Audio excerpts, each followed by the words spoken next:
बहरहाल 16 दिसंबर 2019 को एक 17 मेंबर सुप्रीम कोर्ट की बेंच ने एनआरओ को अनकॉन्स्टिट्यूशनल करार दे दिया।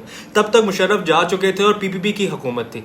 अब आपको समझ आ जाएगा ये लफ्ज एनआरओ एक माफी के तौर पर क्यों इस्तेमाल किया जाता है। एनआरओ नहीं दूंगा से मतलब सिंपली ये है कि केसेस माफ नहीं करूंगा, लेकिन ये सियासत है मेरे दोस्तों।